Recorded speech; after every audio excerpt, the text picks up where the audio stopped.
We did it. We did it, my fellow Americans. We did it. We actually did it. I want to first just say thank you, America. We made history. This is the greatest comeback in political history, not just in America, in the history of mankind. We've never seen anything like it. Oh my God, I am just beaming. I was electrified last night. We were live. I apologize if my voice seems hoarse. We were live for over 8 hours last night. I was not going to bed and having a repeat of what happened in 2020. I was going to make sure that at least one major network called it for our president, for J.D. Vance, for Tulsi Gabbard, for Robert F. Kennedy Jr., for the team, the Avengers. We're going to make America healthy again, strong again. Everybody is going to prosper again. I'm so unbelievably excited. A government of the people, by the people, for the people. The people have spoken. If there's one thing that is capital T true, never underestimate the American people. The American people have spoken with a resounding roar that they want their country back. And from the bottom of my heart, America, I love you. And I thank you for my kids, for my great grandkids. If you're watching right now, I am your probably very, very dead great grandfather. And I hope this occasion has led to a prosperous society that I know in my heart can only be created by this administration. This is it. We got our country back. This is a rebirth. It is a resurrection, nothing short of it. I've got so much more good news. We actually have the majority of the Senate. We have power over the Senate. And as of this recording, it looks like we're going to get the House majority as well, which means we can actually renege, rescind, rebuild on the travesties that were initiated by Kamala. You're fired, Kamala. Kamala, you're gone. And Biden, secure our border, restore order in the world, get transgender woke ideologies away from our kids, abolish DEI woke ideologies that are a complete rebuke to meritocracy, refund our police, and temper these insanely skyrocketing crime rates, and initiate the largest deportation of, they're not immigrants, okay? These are illegal criminal migrants who have ransacked American cities, who have caused injury, in some cases mortal injury, in the cases of Jocelyn Nungare and Laken Riley, and thousands of more Americans. We're going to secure our border. We're going to send them back, and we're going to make America first. It is beautiful. And this just in too, which is absolutely fantastic. I want to share this with you. Jack Smith. Remember Jack the Ripper Smith? Mr. I'm going to open up all these cases, special prosecutor illegally weaponizing the DOJ. Well, guess what? He just resigned. Yeah, Chris, it's not a surprise that these cases can't go forward when Donald Trump takes office. What's interesting here is that the DOJ is moving to end them even before he takes office, citing the long-standing DOJ policy that sitting presidents can't be prosecuted. And there was some thought that maybe Special Counsel Jack Smith was going to sprint through the finish line, was going to work up until the last day, force Trump to fire him, wait till a new attorney general was appointed. But that does not appear to be the thinking inside the department. The thinking is that these cases can't go forward. There's no reasonable prospect of getting to trial within the 3 months before Donald Trump takes office. These cases are mired in legal issues that would be appealed all the way to the Supreme Court had Donald Trump lost the election. So now that he's won the election, DOJ officials are thinking that, look, there's just no room to move in these cases. And so the sensible thing to do is to figure out a way to wind them down. And it may stem from Donald Trump's lawyers filing some kind of motion or making a request saying in light of the DOJ policy, you need to drop these cases. Now, there are a few wrinkles here, one of which is that the classified documents case includes 2 other defendants who are not subject to that policy, and it's been dismissed, obviously, but that dismissal has been appealed, and the DOJ considers that ruling to be very bad law that it would like to be overturned. So that appeal may continue in some form, but the reality is that Donald Trump is not going to be a part of these cases. And what this means, I mean, we knew this, right? But just coming to grips with what this means intellectually is that Donald Trump is not likely to be held accountable on these very serious federal criminal charges that many people believe were worse than what Richard Nixon did or was accused of doing in Watergate. Now, there's no guarantee that Donald Trump would have been convicted at trial, but as Joyce Vance, our legal commentator, said to me this morning, what's not going to happen is he's not going to face a jury of his peers who would evaluate the evidence and render a verdict. So there was this real buzz going everywhere, online and in different pundits and different resources. I did my due diligence that the DOJ was thinking about what are we going to do now that he won? How are we going to wind down these federal cases? By the way, Fani Willis's case and the other cases, the case in New York, et cetera, those are all going to be in question as well. I mean, Fani Willis should really, really do the right thing here and dismiss all charges.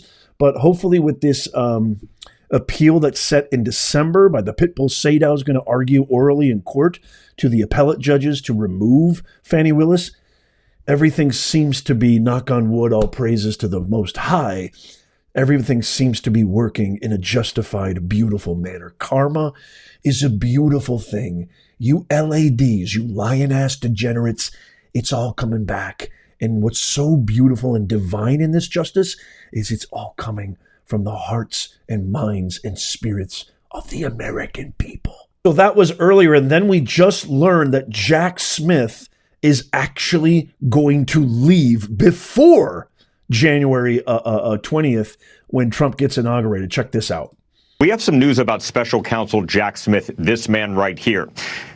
Donald Trump said recently that he would fire Jack Smith, quote, within 2 seconds of taking office. Well, we found out that he may not have that opportunity. The reason is that the Department of Justice, where Jack Smith works, cannot prosecute a sitting president. Fox News is told that Jack Smith will be gone from his post as special counsel, meaning the cases will be gone before Trump takes the oath of office at noon on January 20th. This is the documents case, though that was dropped already by Judge Eileen Cannon back over the summer, and it's on appeal, but also this case for Trump's alleged efforts to try to overturn the 2020 election. So given the fact DOJ policy says you cannot prosecute a sitting president, expect Jack Smith cases to be done.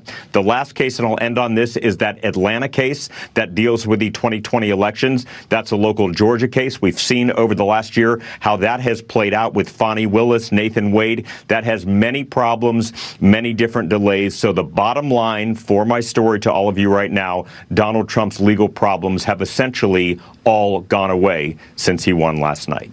Justice. I mean, this is justice.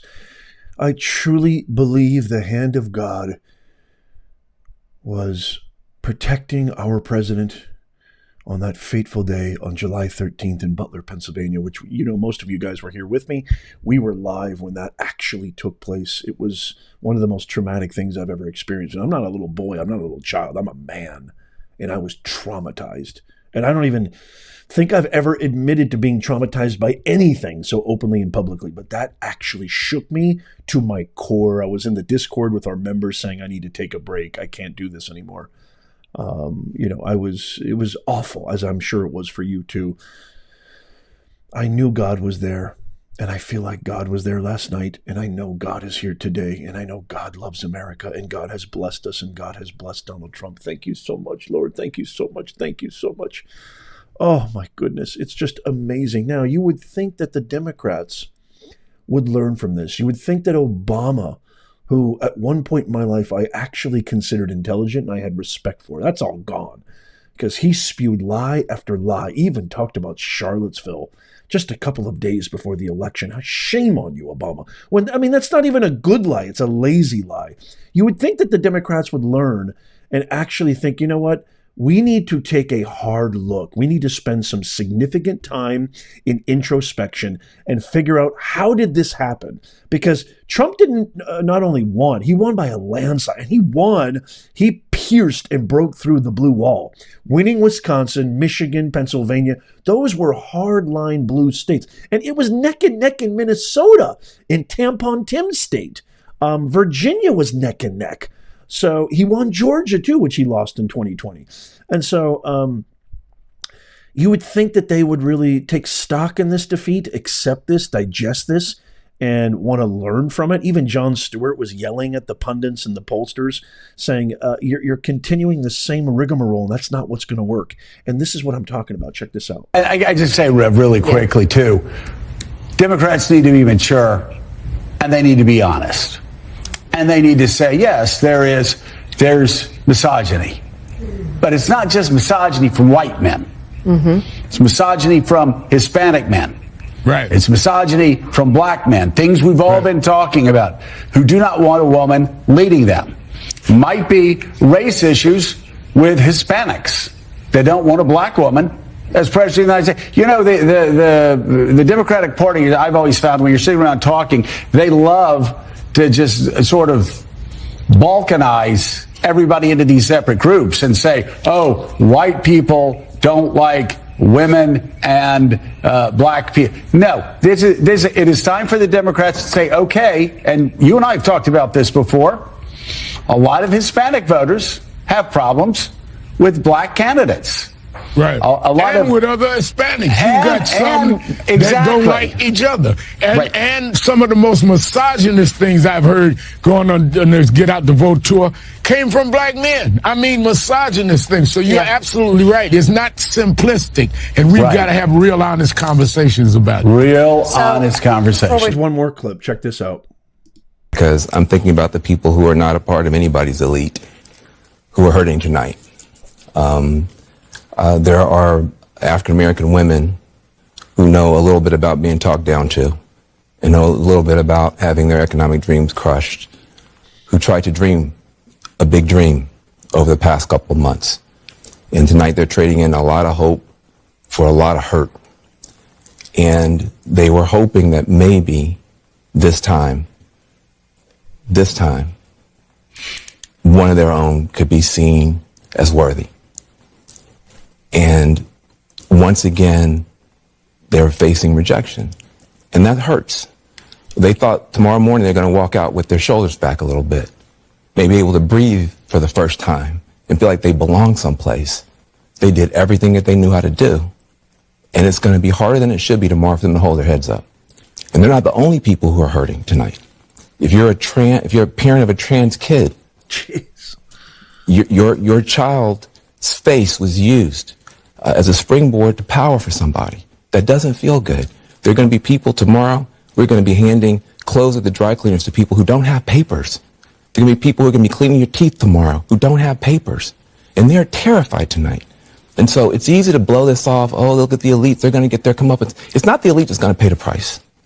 It's people who woke up this morning with a dream and are going to bed with a nightmare.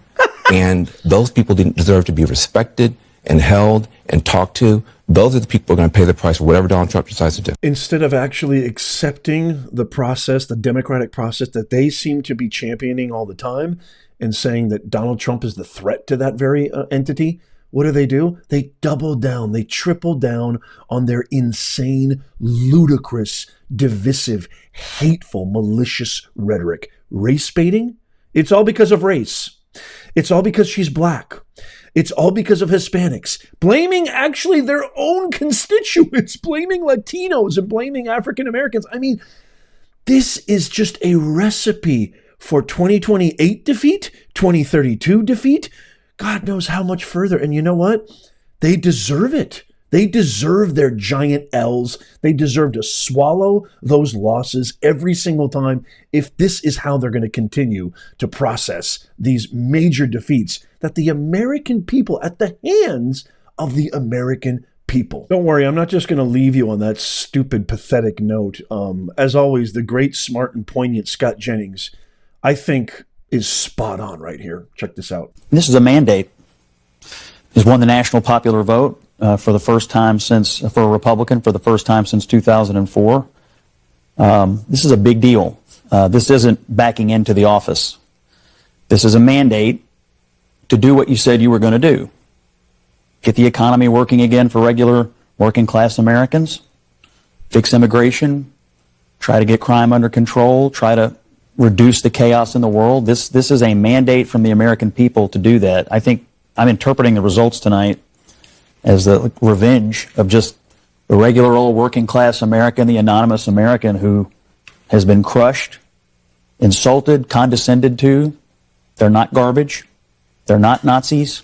They're just regular people who get up and go to work every day and are trying to make a better life for their kids, and they feel like they have been told to just shut up when they have complained about the things that are hurting them in their own lives. I also feel like this election, as we sit here and pour over this tonight, is something of an indictment of the political information complex. I mean, we've been sitting around here for the last couple of weeks, and the story that was portrayed was not true. I mean, we were told Puerto Rico was going to change the election. Liz Cheney, Nikki Haley voters, women lying to their husbands. Before that, it was Tim Walz in the camo hats. Night after night after night, we were told all these things and gimmicks were going to somehow push Harris over the line, and we were just ignoring the fundamentals. Inflation, people feeling like that they were barely able to tread water at best. That was the fundamentals of the election. And so I think that both parties should always look at the results of an election and figure out what went right and what went wrong. But I think for all of us who cover elections and talk about elections and do this on a day-to-day basis, we have to figure out how to understand, talk to, and listen to the half of the country that rose up tonight and said, we've had enough. Absolutely spot on by Scott Jennings. I love I can't stand CNN, and CNN is probably one of the worst networks out there. But I love the fact that at the very least, I give them a little bit more credit than MSNBC. They put people like Scott Jennings on there. They had Ryan Gudersky on there until they banned him. But I want to know what your thoughts are on everything that we talked about. What are your thoughts on? I mean, please let me know. Give me a huge heart in the comments if you're as happy as I am to get our country back, to make America safe again, healthy again, great again, strong again, prosperous again. Close our borders, end the forever wars, create an economy that's going to boom and serve every type of American, high, middle, low class, doesn't matter. Every hard-working American deserves a shot. Let me know what your thoughts are in the comments. I can't wait to hear from you, and our job is not finished. Our mission is not finished. We are going to fight, fight, fight. This channel is all about you, me, and every other American, our kids, our future, to make sure that the fake woke mafia media never, because I truly believe this is the funeral, the final nail in the coffin. This election is an indictment to legacy media above all things else, because there would be not a single vote. I feel this strongly in the bones of my body. There would not be a single vote for Kamala if it wasn't for the propagandist apparatus, the big mega donor DNC-backed media, corporate corrupt media that backed her. And so we have a mission to fight that as long as I have oxygen and air in my lungs. And I hope you will join me. We did it. Check out these videos coming up on the screen right here. Tap my face right there to subscribe. It's absolutely free. Sign up for our free newsletter. That's in the pinned comment, show notes, and description, so you don't miss out on anything. That's your guarantee. And as always, God bless you. God bless America. And God bless President Trump. We did it!